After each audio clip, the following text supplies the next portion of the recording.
आपके और हमारे YouTube channel morning news India में। खींवसर में भले ही सरकार बीजेपी की हो, लेकिन राज वहां पर आज भी हनुमान बेनीवाल का ही है।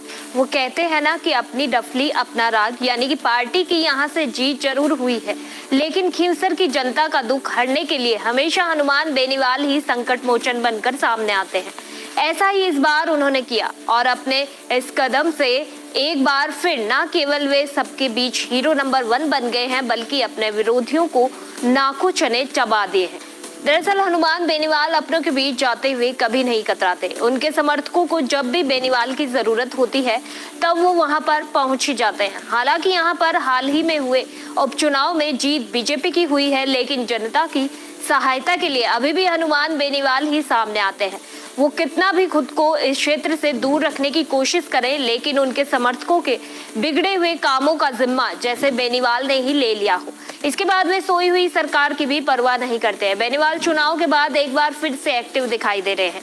उनकी सकारात्मकता ये दर्शाती है कि हालांकि वे कहने को चुनाव हार चुके हों, लेकिन उनका नागौर में पहले भी दबदबा था और आज भी वहां की जनता उन्हीं को अपना नेता मानती है। तभी तो कोई परेशानी हो जाने के बाद पहले हनुमान बेनीवाल से ही कांटेक्ट किया जाता है। ऐसा ही इस बार हुआ। दरअसल पूरा मामला नागौर संसदीय क्षेत्र के डीडवाना कुचामन जिले के नावा थाना क्षेत्र का है, जहां पर गांव में नदी में श्याम सुंदर सोनी की हत्या करके शव फेंक देने से हड़कंप मचा हुआ है।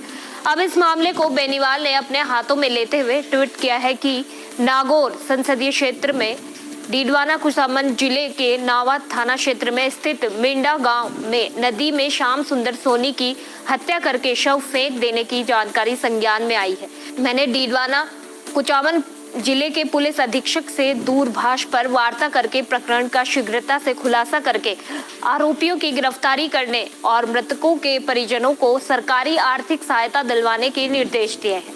बढ़ते अपराध चिंता का विषय है। उन्होंने बढ़ते हुए अपराध के लिए गहरी चिंता भी व्यक्त की है। इस पर उनके समर्थकों का क्या कहना है, आइए आपको बताते हैं। हनुमान बेनीवाल के इस एक्स पोस्ट पर उनके समर्थक ने कहा है कि हनुमान हर समाज की आवाज बनकर रक्षा कर रहे हैं। जब सरकार में